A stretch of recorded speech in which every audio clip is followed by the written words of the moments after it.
vai vindo assim, e cada item começa a aparecer milhões de, sabe, como se fosse uma árvorezinha, começa a aparecer milhões de galhos. Então é óbvio que, na medida que a gente vai falando, vão apresentando dúvidas. Algumas coisas a gente pode responder agora, outras coisas a gente vai ter que deixar para uma próxima, porque surgem muitas questões, mas a gente vai precisar se segurar um pouco para poder chegar no momento atual, senão a gente para naquele ponto e não chega. Então, qual é a ideia? Então, a gente teve a pré-história, que é mais ou menos isso, então, que eu vou seguir. A pré-história, Egito, Grécia, Idade Média, Renascimento, Barroco e já pula para o hoje, aí já passa para o Aleijadinho. Então, antes de começar, a gente precisa, eu escrevi aqui por isso com um traço vermelho. Hoje em dia existe uma tendência assim, uns que são de um lado implicam com o outro lado, e o outro lado implica com o lado de cá, e ficam brigando por fatos que aconteceram na pré-história. Então, não vamos fazer juízo de valor, nem vamos criticar, nem vamos enxergar as coisas do ponto de vista negativo ou positivo demais. A gente vai ter que ver as coisas friamente como elas mais ou menos aparecem para nós. Conceitos com relação às coisas que a gente vai ver, porque você não pode falar, não gosto da Grécia. Você pode não gostar, mas a Grécia existe e ponto, né? Porque tem gente que implica com certas fases da história. E aí, para a gente entender tudo, a gente não pode implicar com nada, a gente tem que ser frio diante dos fatos. Bom, então vamos lá. A pré-história. Outra coisa. Muita coisa que eu vou falar, eu vou repetir um pouco do que o Van Acker falava. O Van Acker foi nosso professor, meu e do Fábio. A Moema assistiu algumas aulas também. E ele era um pintor, ele era escultor também. Ele era filho de belga, mas nasceu no Brasil.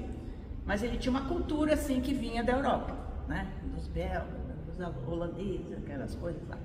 E o pai dele era filósofo e ele tinha problema de paralisia, ele não andava.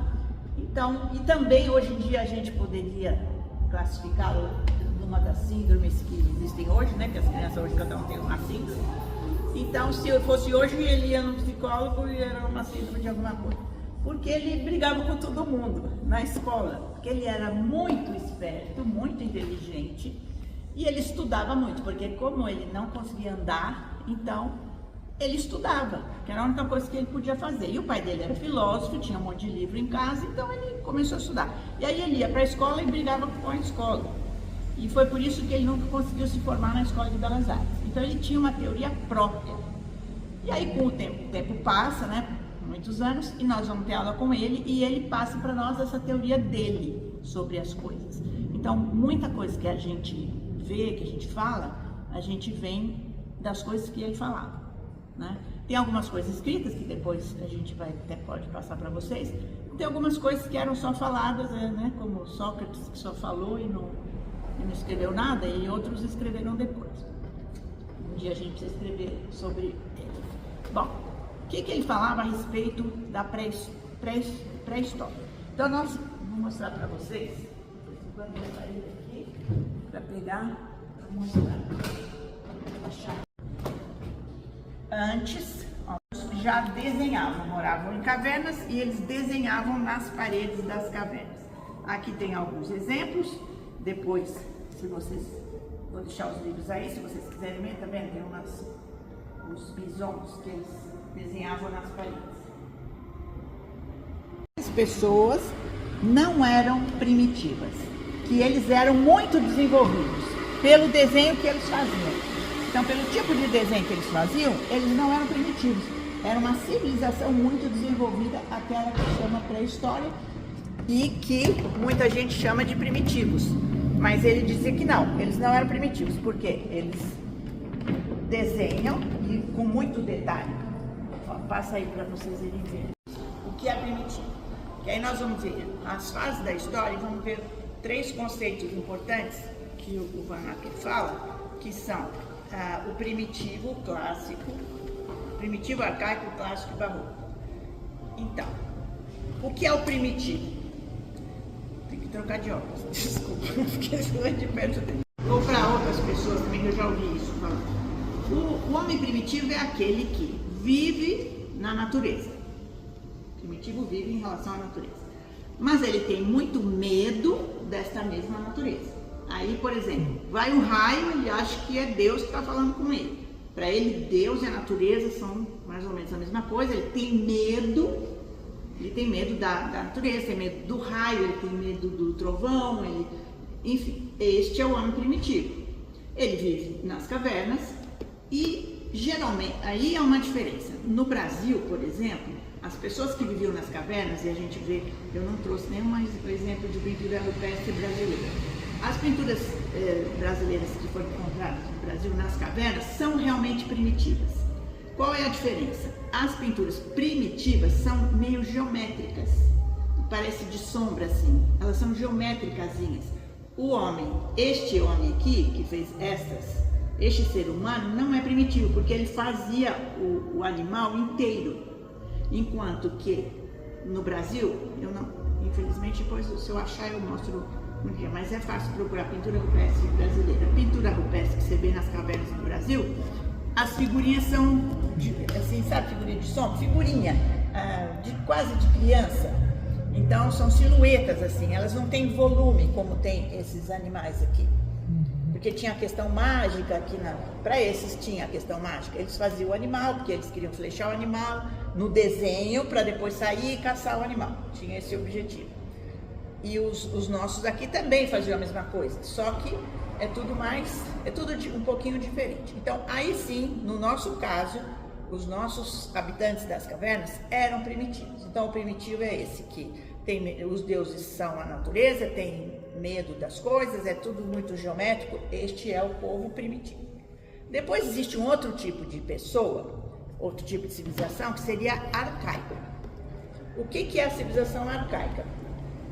Aí a gente vai, se você imaginar que estes são primitivos, apesar de que nós não achamos que esse seja exatamente primitivo, mas que o homem da caverna era primitivo, o arcaico vai combinar mais ou menos com o egípcio.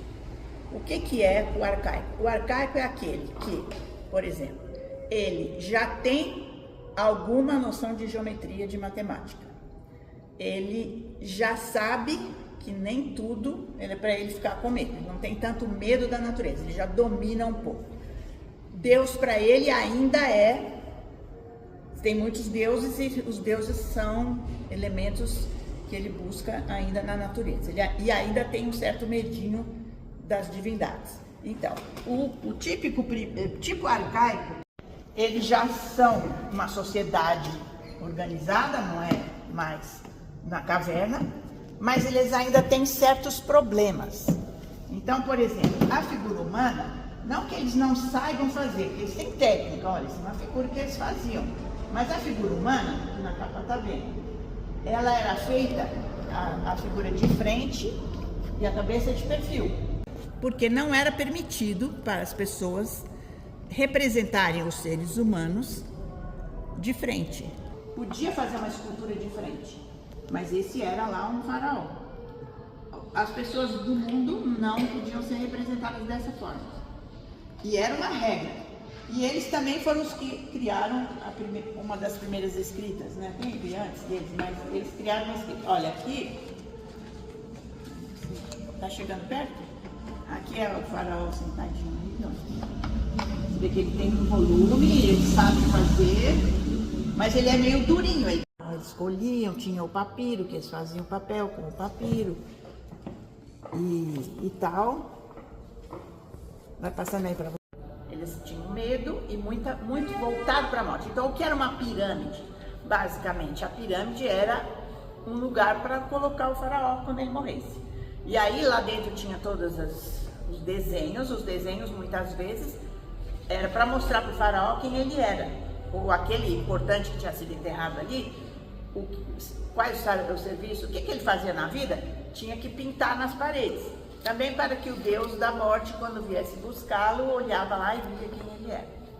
Então, a arte dos egípcios é voltada para o assunto morte. Eles tinham essa mania. Então,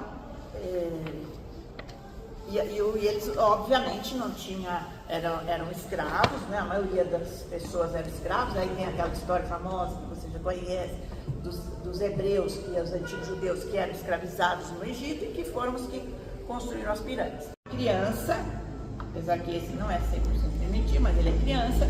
O egípcio é o adolescente que está descobrindo a vida. E o grego, aí nós vamos ver o grego é a idade adulta, é o clássico. Esse é mármore. Tá vendo? Então, você tem movimento, eles têm o domínio total das proporções. Então as figuras já saíram daquela escultura antiga dos egípcios. Engessada. Obviamente, né? Entre o Egito e a Grécia passou-se muito tempo. Então eles têm técnica. Mas não é só isso. O grego se entende como pessoa, por isso é clássico. Por isso é o adulto. O grego é o adulto. Eu sou eu. Eu sei que eu sou eu. Tem os deuses. O grego tem milhões de deuses. Vocês já ouviram falar na mitologia. Eles inventam milhões de deuses. Eles têm deuses à vontade. Só que eles não têm medo dos deuses. Ao contrário. Na Grécia, o teatro grego, por exemplo, tinha os humanos e os deuses. E os deuses é que definiam quem vai casar com quem, o que vai acontecer na cena. E na cena do teatro grego, as coisas que acontecem são mandadas pelos deuses. Então tem o coro, que representa os deuses, eles vão falando, e as cenas,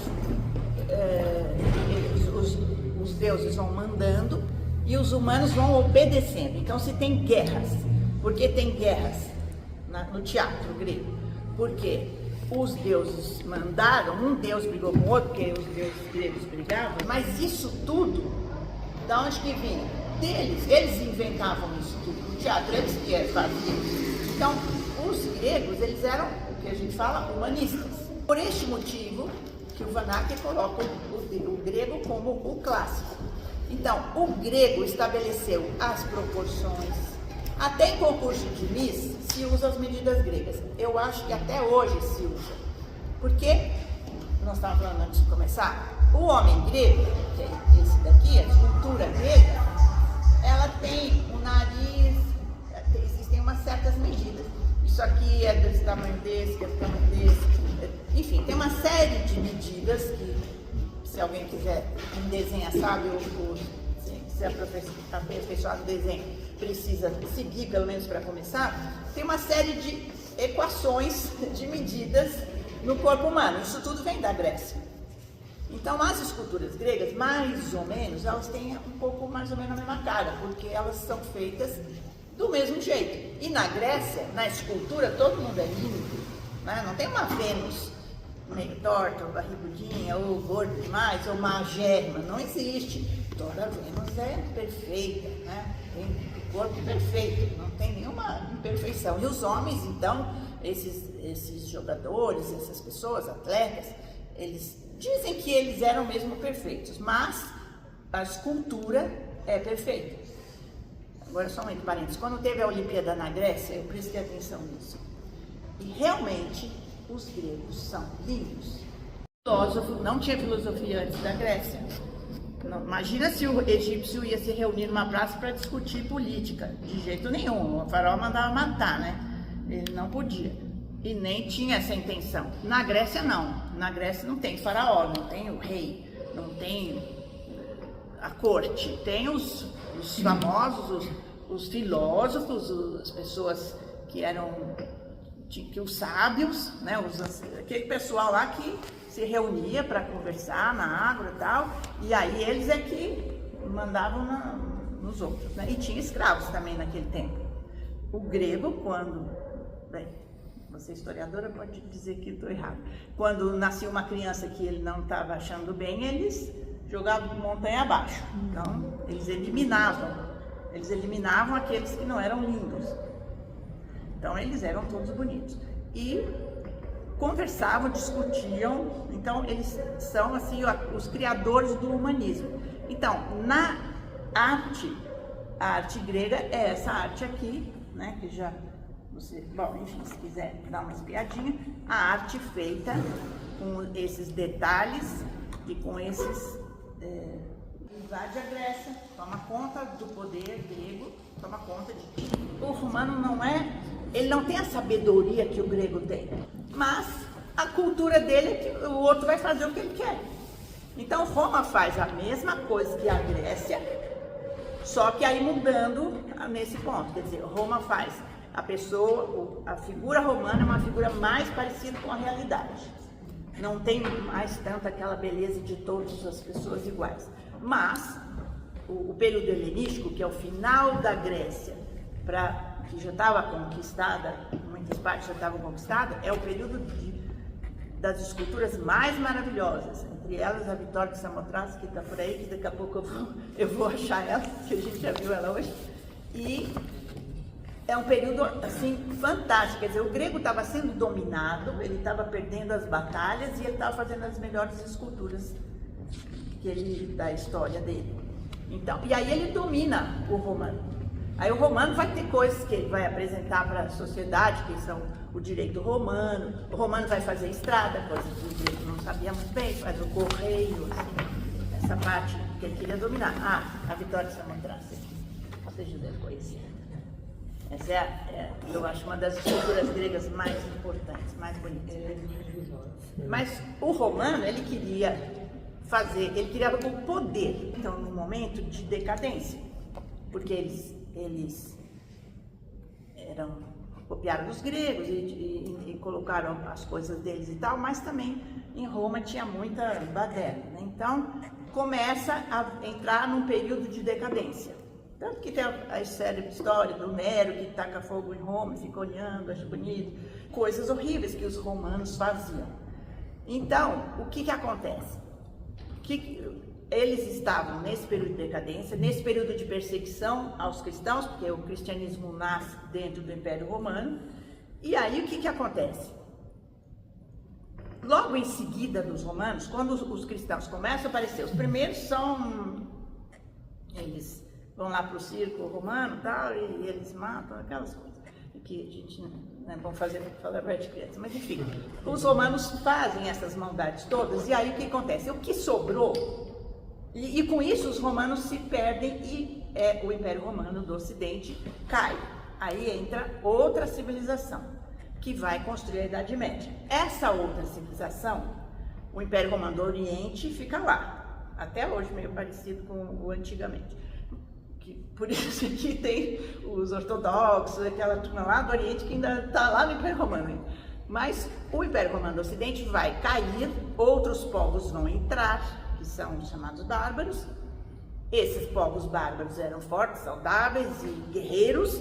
Eles vencem os romanos e eles começam a fazer vários grupos e aí vem a civilização da Idade Média, que você sabe, do feudalismo, aquela coisa toda. Aí vem outra arte. E essa arte que vem em seguida é uma arte que fala assim: os romanos são corruptos e decadentes e nós ganhamos deles nas guerras. Então nós não queremos mais nada do Império Romano. Então o que eles fazem? Eles jogam fora tudo que os gregos tinham feito e todo o aprendizado eles não querem mais saber. Então na Idade Média nós vamos ter uma arte que é um pouco parecida, não é parecida, mas ela lembra o Egito. A Idade Média é um pouco arcaica de novo, ela volta um pouco para trás, porque o ser medieval, ele já não fica mais filosofando no meio da rua, como faziam os gregos, e até com os romanos também tinham lá o seu senado, aquelas coisas tudo. Já não tinha mais esse bate-papo. Na Idade Média aí vão aparecer reis, vão aparecer grupos assim, e não tinha mais ficar lá conversando. Então, o poder já é diferente. Então, a Idade Média, o ser humano medieval, ele de novo começa a ter um pouco de medo. Então, são feitas catedrais, porque agora ele é cristão, a maioria da Idade Média é cristã. Então a grande obra de arte medieval são as grandes catedrais. Aquela lá que a gente viu pegando fogo, que agora foi restaurada, são as construções da época, e eles, eu vou mostrar já já, e eles gostavam de pôr vitrais, porque para eles Deus era a luz. O Deus era a luz, né? Eu estava falando para ele aqui da Sainte-Chapelle. Isso. Né? Que é aquela coisa... Luz. Os vitrais surgem, tem um ser, que eu esqueci o nome, que criou o primeiro vitral, e aí todo mundo começou a copiar. Para que tem o vitral? Então, por que a igreja medieval é assim? São mãos postas em direção a Deus. E os espaços que sobram são preenchidos com vitrais coloridos, contando a história, sempre história sagrada, história dos acontecimentos. E o vitral é colorido para ter luz, porque Deus era luz, então precisava fazer assim. Era uma forma de visualizar Deus. Mas também dentro da igreja tinha demônios, e tinha seres, e tinha inferno, e tinha céu. Vou mostrar aqui. Quando a catedral de Notre Dame pegou fogo, a gente via que tinha aqueles bichos, aqueles seres que tinha lá. Você pensa bem, criança vendo aquilo, ia morrer de medo. De catequese, né? E reto em cima. Assim, o templo grego é colunas e em cima reto. Tem todas umas histórias do templo grego bem interessante de estudar, mas é outro caminhozinho que a gente um dia pode falar só sobre isso. Mas aqui na Idade Média, o que aconteceu? Quando esses bárbaros invadem a Europa, eles faziam os arcos. O arco é uma coisa dos orientais. Os orientais sabiam fazer arcos, porque eles tinham uma cultura antiga, né? E aí quando eles invadem a Europa, eles trazem o arco. A Europa aprendeu a fazer arco, então aí fazem esses arcos assim. Algumas pessoas acham que isso parecem músculos, até eu acho que também parecem coisas do corpo humano, e eles faziam isso e preenchiam com vitrais. Por que o vitral era colorido e tinha as histórias? Porque na Idade Média, deixa eu ver se tem alguma aqui fácil, eles faziam história em quadrinhos, como aqui está os arcos, a história dos arcos. Como é que eles aprendem? Era dourado, tinha pintura, história sagrada, quase sempre, histórias bíblicas, e não tem mais volume. Então a escultura, essa é uma espécie de história em quadrinho, é o precursor da história em quadrinho de hoje. A pintura volta a ser um pouco arcaica, né? Exato. A pintura volta para ser arcaica, durinha, mas a escultura medieval, ela é uma escultura assim mais durinha, ela está presa na parede. Gregos que eles faziam, mas parece que tem algo está segurando eles. Na medida que a Idade Média vai se desenvolvendo, que a Idade Média tem 1000 anos, aí a Idade Média volta no arcaico. Existe um pouco de temor, existe um certo medo daquilo tudo. E tanto que as igrejas são um pouco sombrias. É diferente do grego, por exemplo. O grego, quando faz um templo, o templo dele é todo feito especialmente para entrar sol dentro do templo. Ele não tem nem paredes, é feito para entrar sol, porque o grego também acha que o sol tem que bater na divindade conforme o horário, e aí produz uma luz, sei lá como, enfim, eles tinham esses estudos. Já a Idade Média não, vamos escurecer tudo para fazer a pessoa ficar quietinha, para ela entrar para dentro, então é toda uma introspecção e tal. Então é meio que ela volta um pouco, em alguns pontos ela se desenvolve muito. Existe ciência na Idade Média, existe um desenvolvimento, imagina fazer uma igreja dessas, é uma coisa muito complicada. Mas também existe uma espécie de o ser humano ainda submisso, vamos dizer assim. Agora, você vai pegar alguns pontos, algumas pessoas na Idade Média que são especiais, mas isso são pessoas especiais. Não que como que eles ensinavam, tipo, já que eles não tinham tanto isso da filosofia que nem os gregos? Como que eles ensinavam? Quem que eram as pessoas que, tipo... Então, Era uma casta, um tipo de pessoas? eles ensinavam, sim, eles estudavam muito, eles eram muito estudiosos, tanto que eles guardaram todas, eles seguraram nos conventos, geralmente eram os conventos, essas pessoas, eles seguraram nos conventos, então a cultura grega ficou presa nos conventos, eles seguraram, eles talvez não divulgassem, mas eles conheciam. Então, os filósofos que aparecem na Idade Média são filósofos que usam a filosofia grega, mas talvez a população não, mas eles não jogaram fora tudo, entendeu? Eles meio que seguraram aquilo. É como na própria escultura, ela aparece assim, timidamente, com alguns elementos da escultura grega, mas não à vontade. Então, agora, eles foram, não é uma escola igual de hoje, né?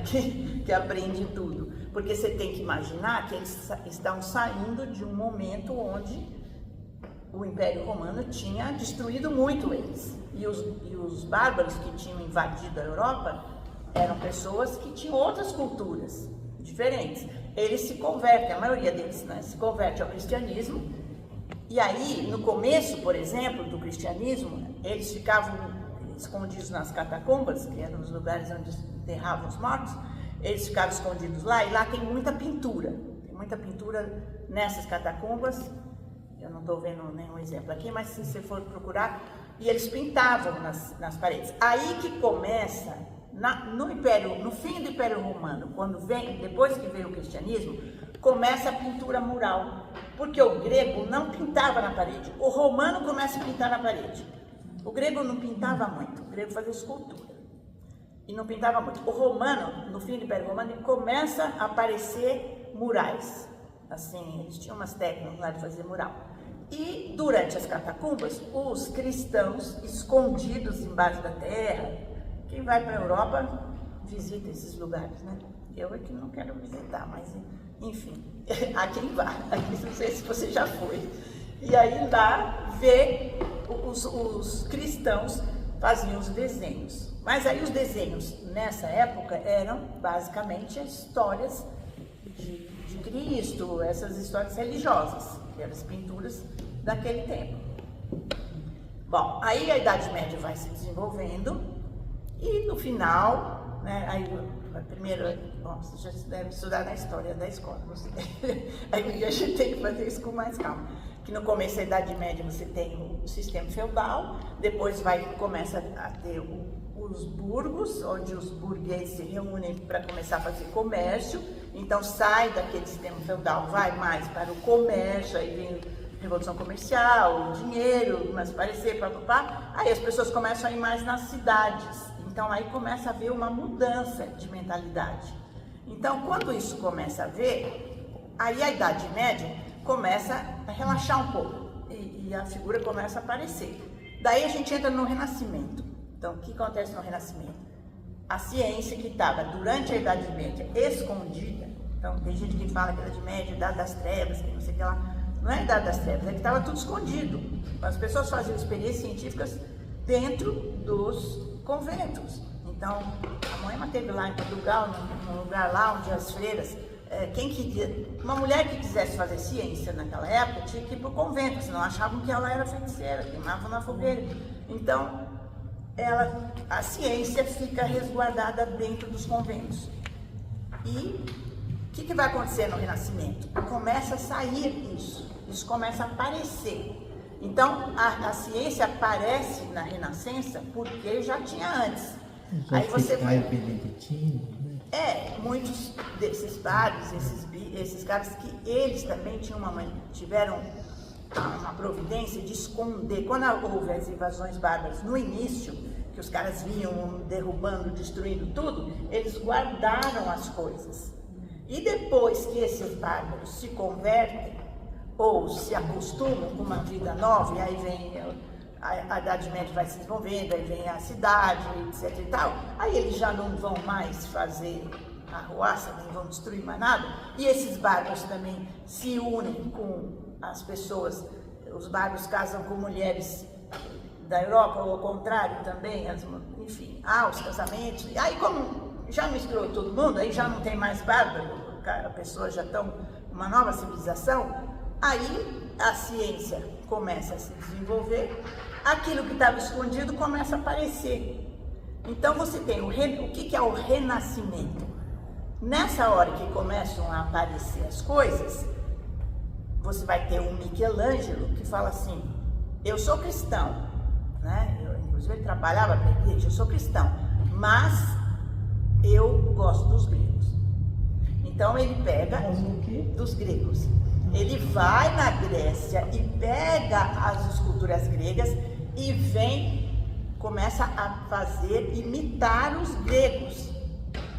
Então, na Renascimento, é aqui, essa aqui que eu peguei errado, aquela é aqui. Então, eles imitam os gregos. Então, o Renascimento de novo, aí nós estávamos num período arcaico, o Renascimento é um período clássico. Então, você volta na Grécia, pega tudo que tinha lá, daí você pega a filosofia. Então, na Renascença, você tem filósofos repetindo o que os gregos falavam. Você volta para trás, porque o raciocínio deles é o princípio. A artista que revelou isso foi o Michelangelo, foi o primeiro. Inclusive, ele sofreu brigas com muita gente, porque ele falava, eu vou fazer o ser humano do jeito que os gregos faziam, inclusive figuras nuas, pintadas na Capela Sistina e tal. Por quê? Porque Deus fez assim, eu acho bonito que é assim que Deus fez a figura humana, e eu sou cristão, acredito em Deus, mas eu vou pintar como os gregos, eu vou fazer o que os gregos fizeram. Tem aquele monte de cardeal lá, começa a implicar, você está fazendo figuras nuas no teto da igreja, e aí ele continua fazendo, ele não dá bola, e o Papa, Júlio II, é amigo dele. Então, só que, veja só, o Papa na época ia para a guerra. Então o Papa tem uma cena do filme que o Papa estava na guerra, guerreando, e o Michelangelo vai lá buscar o dinheiro que ele não tinha pago, e ele não pagou. E aí ele paga, parece no meio da batalha, uma coisa assim, e o Michelangelo briga com ele, eles brigam. E aí o Michelangelo volta e na pintura do Michelangelo também tem uma parte que é céu e inferno. Algumas pessoas serão salvas, outras vão para o inferno. Michelangelo, e aí você tem o Leonardo da Vinci também. O Leonardo da Vinci era o louco da ciência, inventou 500 coisas diferentes. Só que o Leonardo da Vinci era mais gênio. E aí o Leonardo da Vinci, se fosse hoje, né, a gente vê tudo de acordo com a síndrome, se fosse hoje o Leonardo da Vinci seria um TDAH, talvez, e ele não terminava as coisas, então ele fazia, mas depois logo ele também arrumava brigas, então alguém ia lá e destruía o que ele fez, e ele tem poucas obras, né, algumas obras... Ele tem algumas obras que ficaram, mas são poucas. Agora, o Leonardo da Vinci era tudo, né? Ele inventou helicóptero, ele era 500 coisas, e alguma coisa não dava certo. E ele era doido, brigava também. O Michelangelo também era briguento, mas o Michelangelo se concentrou em escultura e a pintura. Ele fez pintura porque o Papa exigiu. Tinha uma moça na época que era em Florença, tinha uma moça famosa, esqueci o nome dela, que pagava para ele.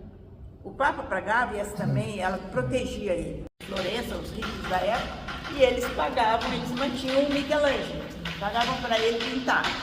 E eu não sei, a moça ia lá e dava comida para ele, cuidava dele, mas ele não dava bola para ela. Mas acho que ela era apaixonada por ele. De fato, Bernadette, essa questão que você falou do Michelangelo, do forte dele ser a escultura, né? Eu sempre fiquei com a sensação de que mesmo a pintura do Michelangelo, ela tem um volume de escultura. Volume de escultura, exatamente. Não é? A sensação que dá quando você olha a pintura dele é de que ele está pintando uma escultura, sempre aquela coisa volumosa, né? E na escultura ele vai e se solta, né? Ele era escultor. Mas como o Papa encheu muita paciência dele, e a moça lá de Médici também falou demais na cabeça dele, e ela ajudava, sustentava ele e tal, então ele fez a Capela Sistina, que levou muito tempo, ele ficou muito doente. E agora, esse tempo de maturidade, o Renascimento inclui não só a volta aos gregos, mas ele inclui também a idade da expansão. O Renascimento é o tempo, o momento, 1500, 1400, 1500, que eles começaram, Portugal e Espanha, dividiram o mundo entre eles, né? E começaram a fazer as viagens. Então é o tempo dos descobrimentos. Então os renascentistas, eles não só imitavam os gregos, como também fizeram as viagens e descobriram os outros países, né? Países que ainda não eram países, mas as outras terras. Eles saíram da Europa, na África, na Índia, aí eles criaram navios. Então havia um grande desenvolvimento científico para poder fazer navio, para poder viajar e tal. Então é o momento, digamos, que o ser humano está adulto. É um momento clássico. Bom, aí, entre parênteses, existe um livro que eu já tive esse livro, não sei se eu emprestei para alguém, está meio sumido, qualquer dia aparece, que se chama Realidade, acho que é Realidade Figurativa, do Frank Castell, se não me engano o nome é esse, mas o autor é o Frank Castell. Ele é um sociólogo da arte e ele fala o seguinte, que na Renascença o ser humano conseguiu se colocar no mundo. Ele se colocou. Eu sou uma pessoa, a natureza está aqui, eu estou aqui, eu sou, sabe? Porque o grego também conseguiu se colocar, mas isso depois foi perdido, tá? E quando chegou na Renascença, aí tinha ciência que na Grécia não tinha. Tinha mais coisas que na Grécia não tinha. E tinha havido também 1000 anos de Idade Média. E tinha o cristianismo, enfim, tinha um monte de coisa que na Grécia não tinha e que tem na Renascença. Então, segundo esse autor, o Frank Castell, ele mostra que o ser humano conseguiu na Renascença se tornar, ele fala que era o momento mais perfeito da história, da civilização. Só que depois da Renascença, começaram a vir novas experiências. E aí o ser humano vai se perder de novo. Aí, segundo o Frank Castell, depois nas eras modernas, o ser humano começa a ir para a Lua e fazer um monte de peripécias, e aí ele se perde outra vez. Então, o final do livro dele era assim, isso é interessante, que para o ser humano se encontrar novamente, diante do mundo cheio de novas experiências científicas, que na Idade Média ninguém conhecia ainda, quem ia dar ao ser humano o rumo novo que ele tinha se perdido era a pintura. Segundo o Frank Castell, não é nem a música, nem a dança, muito, nem a sociologia, nem a história, nem a filosofia, era a pintura. Eu um dia quero pegar esse livro, quero ler de novo, toda outra vez, para ver por que ele falava isso. E ele acha que é a pintura do século XX, o livro foi lido no século XX, que é o pintor que vai conseguir pegar o ser humano e botar na linha de novo. Quando eu lia isso, eu falei, nossa senhora, que responsabilidade. Entende? Porque, sei lá, a gente tem que estudar esse autor para saber exatamente, porque ele é sociólogo. Por que um sociólogo não fala que é uma linha política, ou uma religião, ou sei lá, por que ele não fala isso? Ele fala que é o pintor que vai colocar o homem nos eixos de novo, porque segundo ele o homem tinha se perdido diante de tantas descobertas, isso do século XX. Né? Já que ele já tem tudo pronto, ele vai voar, então ele pode, aí entra numa coisa no texto do Van Ark que eu li hoje, que o ser humano não precisa mais da lei da gravidade, ele consegue escapar da lei da gravidade e ele consegue voar. Alguns dizem que o barroco é irregular, porque por exemplo, pérola barroca é aquela pérola que a outra faz que não é muito bem feitinha, não é muito redondinha, então eles chamam de pérola barroca. Então, algumas pessoas acham que barroco significa irregular, até pejorativamente, mas é um irregular, mas não é o pejorativo. Realmente o barroco é o irregular. E aí o Van Ark mostra que o barroco é o momento em que o ser humano está tão livre que aí ele voa como pássaro, ele nada como o mar. Então, e a natureza, ele já dominou a natureza, ele sabe dirigir um navio. Então, quando ele chega em outros países, ele pode, não é país, né? Chega a outras terras, imagina a cabeça dele, é diferente do homem medieval. Né? O homem medieval está lá na Europa, cantando música com aquele, só tem um som, lindíssimo, né? Mas só tem aquele som. Né? Aí quando você pega a música barroca, quer dizer, a música da Idade Média é assim, a da renascentista ainda tem uma flautinha, dá uma dancinha assim, mas a música barroca tem altos e baixos, tem, né, uma série de elementos que não existia antes. Então, o ser humano barroco, ele enlouquece do ponto de vista de possibilidades, mas ele não enlouquece, não é como o que o Fernando Castel fala, que o ser humano está perdido, não está perdido. A voar, ele já pode fazer o que ele quiser. E uma coisa importantíssima do barroco, o barroco é teatral. O homem barroco consegue fazer a diferença entre a ficção e a realidade. E o homem barroco, ele pode voar, porque ele sabe que aquilo é ficção. Então, tudo que ele faz, por exemplo, aqui tem uma cortina vermelha. Quase todas as pinturas barrocas, principalmente do Rubens, elas têm cortina, tem umas colunas. Tem uma escultura grega aqui. Então, ele repete os gregos, ele põe uma coluna, mas ele põe uma cortina quase que para dizer isso aqui é um teatro. É como se o pintor barroco estivesse meio que brincando com a realidade. Ele brinca com a realidade. Planejamento, né? Aí nós temos o Brasil, né? Aí que entra num ponto interessante. No Brasil, na Europa, você tem uma civilização, vamos dizer assim, barroca, que está florescendo e que tem todos esses itens, e aí você vai ter os grandes palácios. O barroco na Europa é uma coisa fantástica. Tudo muito cheio de pintura e tudo assim, essa coisa que esvoaçante, os tetos. Tem um livro aí sobre o barroco que mostra os tetos, que eles fazem aquela perspectiva assim, que você olha e vai para cima, que é. Então, aqui é aquela história que o Van Acker fala, esses tetos aqui, olha aí, esses tetos que a coisa vai embora, e aí as colunas, né? Aquelas coisas que a gente vê em Tiradentes, em Ouro Preto, né? Isso aí são desenhos dele, então, biologia madura e livre e esvoaçante, cheia de teatro, que entende o significado da ficção, isso que é muito importante. Segura essa parte, porque depois na arte moderna a gente vai ter isso.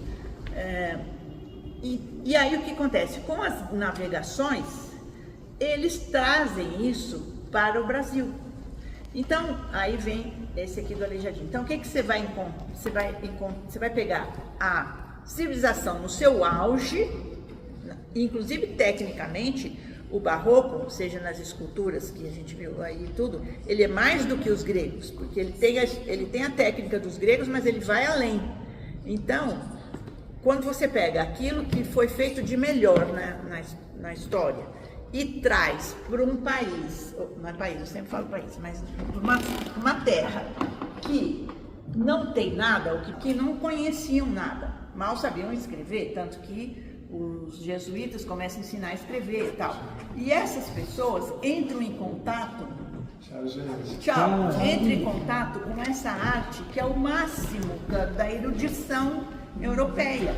Então dá um resultado que é o Aleijadinho e é o barroco brasileiro, que é, segundo o Van Acker, e eu também concordo com ele, aí a gente puxa a sardinha para o nosso lado, mas eu concordo, que é o ponto, a obra, o tempo brasileiro da melhor arte que foi feita no Brasil, ele falava, o Van Acker dizia que era o barroco.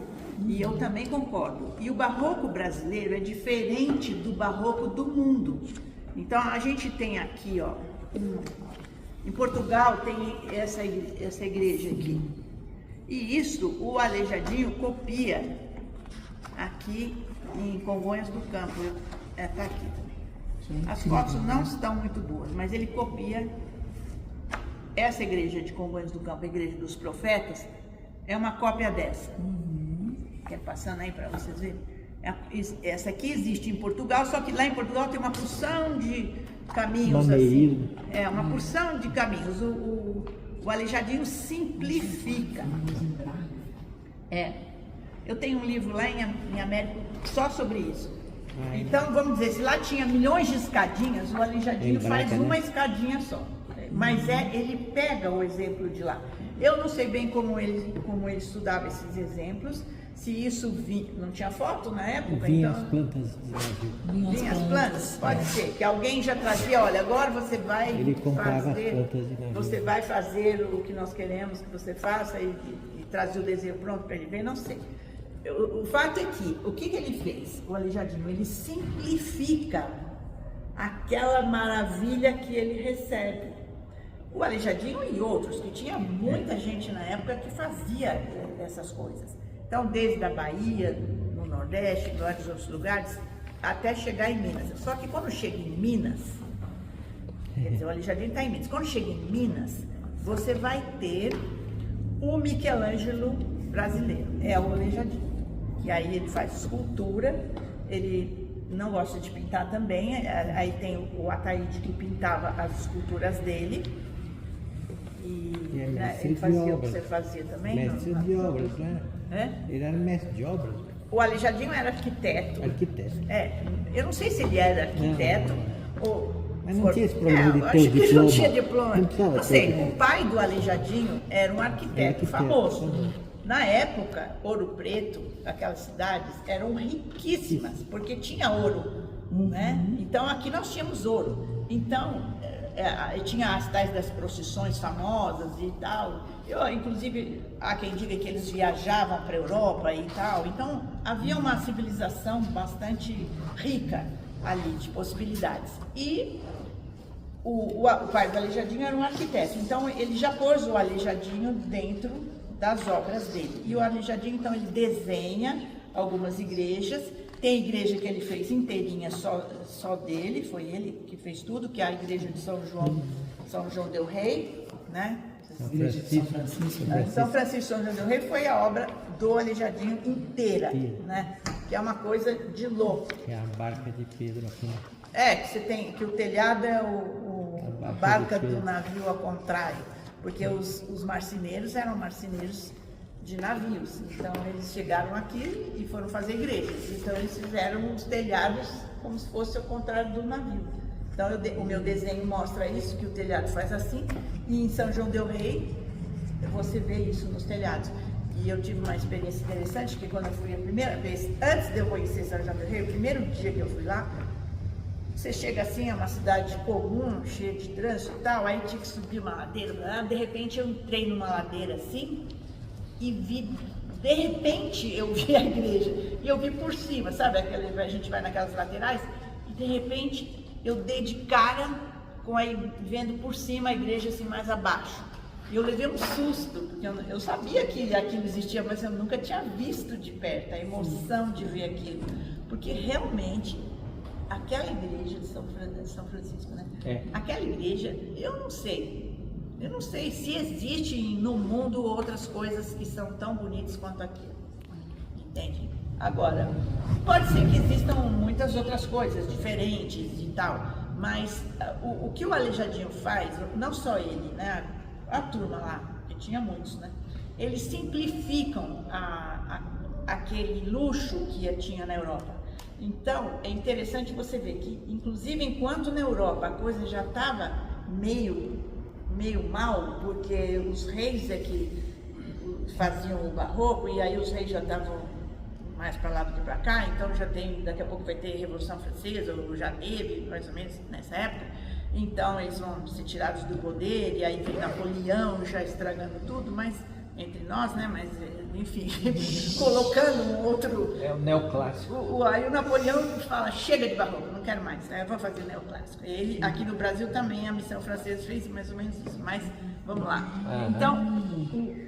Então, porque aí fica tudo retinho de novo, né? O que a missão francesa faz no Brasil? Ela desmancha o voo do pássaro, porque o barroco é o voo, o barroco é o teatro, o barroco é o mar. No barroco, no texto do Van Acker tem isso. Você vai olhar, por exemplo, na igreja lá do Aleijadinho, em Congonhas do Campo, tem sereias, ou seja, peixes, sei lá, que são carregando, naquele tempo era vela, né? Então, para o candelabro que carrega a vela, assim, dentro da igreja, são peixes. Então, você olha assim, você tem um peixe aqui, outro peixe ali, você fala, pô, mas tem peixe dentro da igreja? E a mata, a nossa mata tropical, entra para dentro da igreja. Então, a nossa talha em madeira é cheia de folhas, é cheia de coisa é mato, é como se o mato tivesse entrado dentro, ou como se as ondas do mar tivessem entrado dentro da igreja. E na Europa existem desenhinhos e tal, mas eu acho muito carregado. A nossa é mais simples. E principalmente porque o Aleijadinho, ele vai brilhar mais na época que já o ouro tinha acabado. Então, na época que tem muito ouro, você tem a igreja da Bahia, aquela que outro dia quase caiu na cabeça de todo mundo. a sede de Tiradentes.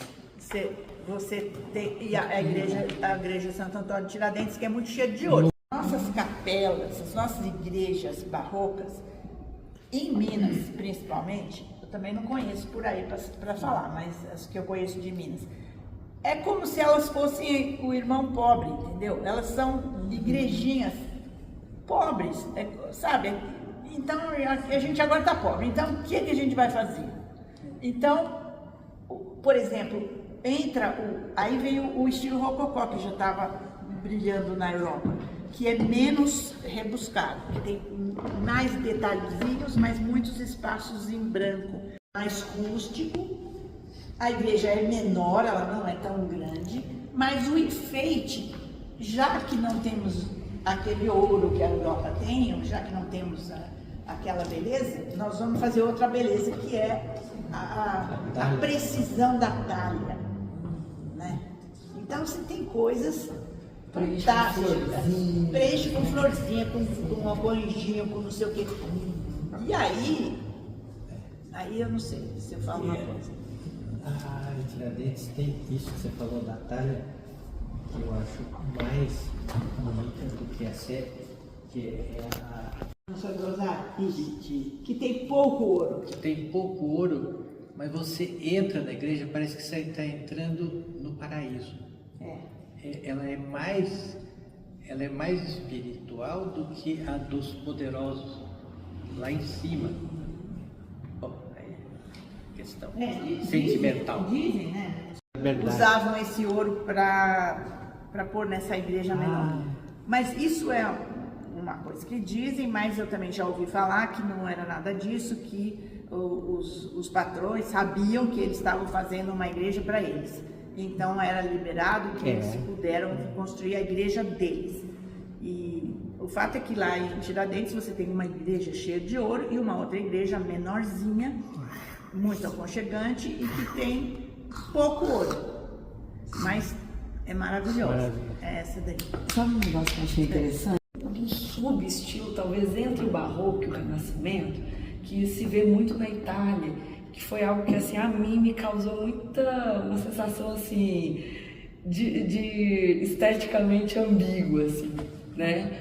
Que é o grotesco, que vem dessa ideia na Itália eles chamam mesmo grotesco, né? Vem da gruta. Então lá na Itália é muito comum, em Florença, eles fazerem espaços, geralmente são espaços fechados, com conchas. Então eles pregavam as conchas na parede, você lembra desses espaços? E muitas conchas na parede, e aquilo é um grotesco.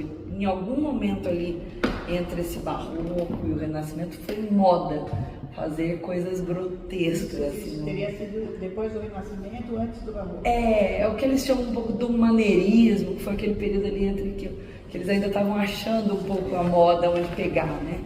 E eu acho que é um pouco disso, né? Esse barroco nosso, quando a gente rememora isso, as conchinhas, vem muito desse apreço pelas coisas do mar, né? Se eu não me engano, em Portugal tem isso. O fim das cruzadas também, eles iam para o Oriente e traziam essas ideias, que iam. Foi feito também com influência chinesa, né, como você está falando, porque os jesuítas, eles saíam de Portugal, eles iam primeiro para a China e depois eles iam para o Brasil. Então, quando eles chegavam na China, por exemplo, quando você vai olhar aqui nas nossas igrejas, tem o altar, tem a Nossa Senhora, ela está em cima de o altar tem vários degraus, não sei, parece um bolo assim, que é meio arredondadinha. Ela está lá em cima, tem uns degrauzinhos embaixo. Isso vem dos chineses, dos orientais, é aprendido lá. Lá era assim, eles faziam o Buda embaixo de vários andarzinhos. Então os jesuítas viram e imitavam aqui, né? E o que eu acho emocionante é que essas coisas, elas duravam, talvez hoje também, mas duravam 100 anos, né? O chinesismo começa com os jesuítas em 1640, quando eles foram para o Japão, e vai até 1740 no Brasil. Durante 100 anos se mantém a mesma tradição arquitetônica, estética, cultural, mexendo, orgânica, evoluindo. E hoje em dia a gente vive num período que é tudo 10 anos só, muda tudo. Aquela em Mariana, né, que tem uma barra toda pintada com um negócio chinês. Imitando uma lacra, né? Tudo. E às vezes vinha da China mesmo, sei lá, ou era imitação. Eu sei que essa coisa chinesa, essa coisa oriental, tinha muita influência no nosso barroco. Então, por isso que o barroco é tão importante, porque ele é fértil para muita coisa que pode vir depois, porque ele juntou muitas coisas contraditórias, né? Então e tem aquela coisa alguns espaços muito livres, muito brancos, muito livres e vazios, e outros muito cheios, e que isso é uma coisa japonesa e que nós temos no nosso barroco, porque o barroco da Europa é quase tudo cheio de coisa, e o nosso barroco tem uma paredona sem nada e de repente um lugar cheio de desenhos. Então essa dualidade entre o cheio e o vazio é uma coisa oriental. Então houve um momento na história que a gente estava no auge de uma civilização, e talvez pelas viagens e por tudo isso. E hoje, bom, daí o que acontece? Aí depois disso vai vir a missão francesa com Napoleão, né? Depois que acaba a Revolução Francesa, que todo mundo mata todo mundo, aí sobra alguns, e aí depois vem o Napoleão para apaziguar tudo. O que ele faz? Ele começa de novo a querer imitar os gregos, mas aí ele imita os gregos de uma forma que não é o que o Michelangelo fez, né? Ele é uma imitaçãozinha. Então ele vem para o Brasil, essas ideias vêm para o Brasil, e aí o Brasil para de produzir coisas barrocas e começa a produzir coisas neoclássicas, que são tudo mais retinho e tal. O resumo que você está falando hoje está naquele quadro ali. Esse daí? Nossa. Pode ser. A luz brasileira e um traço brasileiro solto, que até tem uma mãozinha do Aleijadinho também, do Rubens. A gente e da Bernadette também, né? Essas coisas